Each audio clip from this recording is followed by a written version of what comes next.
অবকাঠামো সংস্কার না হওয়ায় পর্যটক হারাতে বসেছে শেরপুরের মধুটিলা ইকো পার্ক। শুধু পর্যটন মৌসুমেই নয়, সারা বছরই ভ্রমণ পিপাসুদের আনাগোনা লেগে থাকে বিনোদন কেন্দ্রটিতে। কিন্তু গত ২৫ বছর পার্কের সংস্কার করা হয়নি। প্রাকৃতিক সৌন্দর্য উপভোগের পাশাপাশি বিনোদনের আরও সুযোগ থাকা দরকার বলে মনে করেন পর্যটক ও সংশ্লিষ্টরা।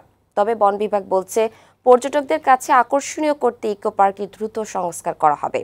শেরপুর সংবাদদাতা বিপ্লব দে কেটুর প্রতিবেদন।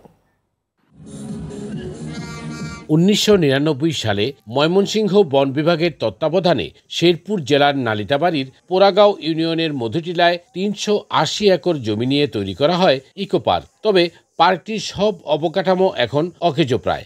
Rest house, pedal boat, star beach, mini চিড়িয়াখানা সহ আরও কিছু আয়োজন রয়েছে, যা সংস্কারের অভাবে নষ্ট হয়ে গেছে।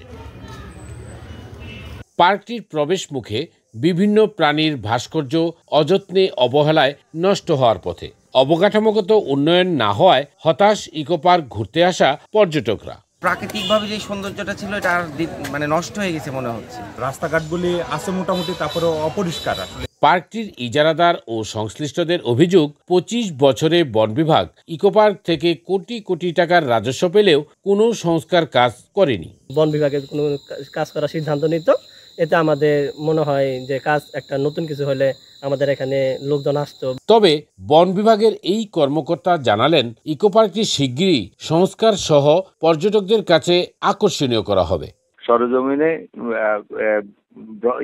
পরিদর্শন করে কোথায় কি করা যায় সেটা দেখে আমাদের একটা প্রস্তাব দিলে ভিজিট করে আমরা একটা প্রকল্প প্রস্তাব দাখিল করব। পার্কটির অবকাঠামো উন্নয়ন হলে দর্শনার্থীর সংখ্যা আরও বাড়বে বলে মনে করছেন সংশ্লিষ্টরা। বিপ্লব দে কেটু, বৈশাখী সংবাদ, শেরপুর।